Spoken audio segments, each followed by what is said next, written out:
مشاهدينا الكرام، مرحبا بكم معنا مجددا في فيديو جديد. ان شاء الله ان الاعجاب ديالكم هذا الفيديو هذا تاع البيتزا. كما كتشاهدوا مشاهدينا الكرام، عندي القوام تاعي هنايا.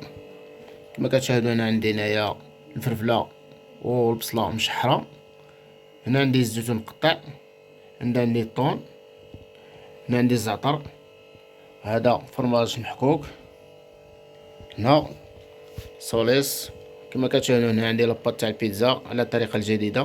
ان شاء الله تنال الاعجاب ديالكم. من بعد ان شاء الله نقدم معكم الطريقه ديال البيتزا، الطريقه الجديده ان شاء الله. خليكم معنا ما تزابيوش. بسم الله على بركه الله. مشاهدينا الكرام، دابا نديرو السوليس نتاعنا في لاباط على الطريقه الجديده. مرحبا بكم.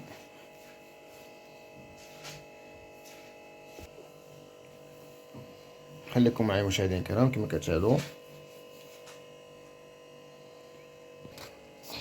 دابا غادي ناخدو المعلقه على هاد الطريقه، نسرحو السوليس نتاعنا على الطريقه هكا.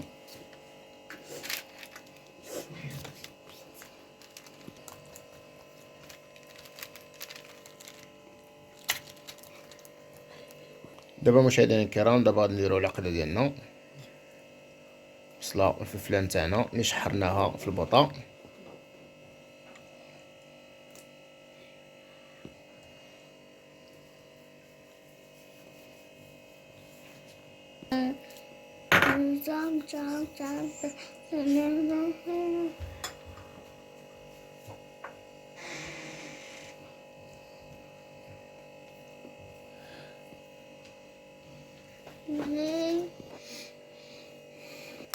دابا بعد ما ضفنا العقده ديالنا، غادي نضيفو دابا الطون.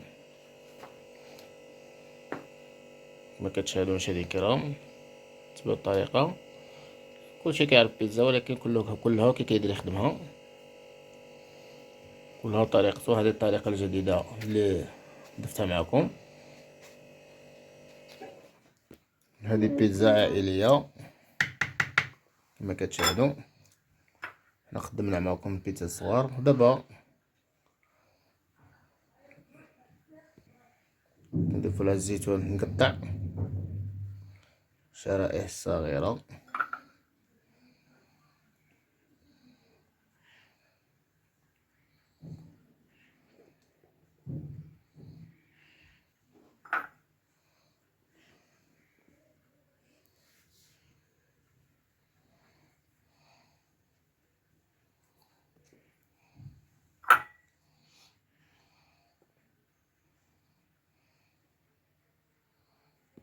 دابا مشاهدين كنا غادي ندير فوق الفرماج مقطع محكوك.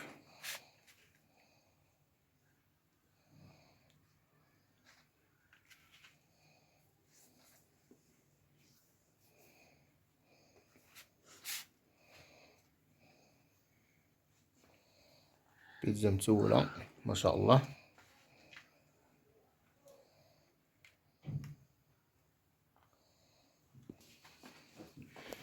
المهم بعد ما ضفنا الفرماج ديالنا على البيتزا ديالنا، دابا غادي نديرو الزعتر. نضيفو لهاد الزعتر، تعطيها مذاق زوين تبارك الله.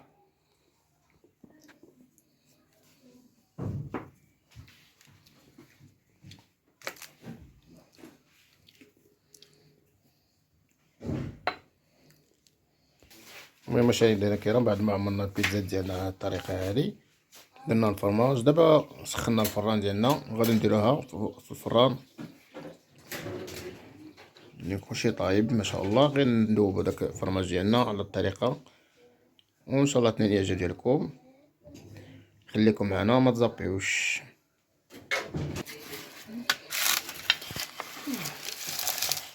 هاي مشاهدينا الكرام، بعد ما دوبناها في الفران، خليكم معايا.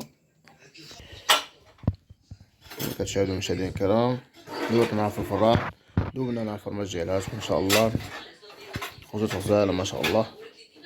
شوفوا المذاق ديالها كي غادي يكون، ما تزابيوش. نقطعوها معكم.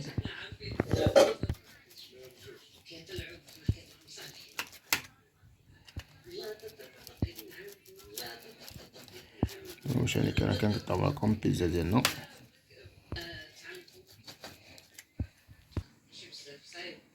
هانتوما المشاهدين الكرام، بيتزا ديالنا طرية ورطبة ما شاء الله. المشاهدين الكرام كما كتشاهدوا هذه هي البيتزا ديالنا بعد ما قطعناها وصدفناها في الطبسيل ديالنا. متنساوناش بالبارطاج في القناة، شي تعليق يكون زوين حسب المحتوى، متنساوناش بالمتابعة، ما تزبيوش. شكرا بزاف على المتابعة، شكرا بزاف لكم. ما تنساوناش تتبعوا الشيف عبد اللطيف للحلاوة، ديما الجديد. شكرا لكم، السلام عليكم ورحمة الله تعالى وبركاته في فيديو جديد.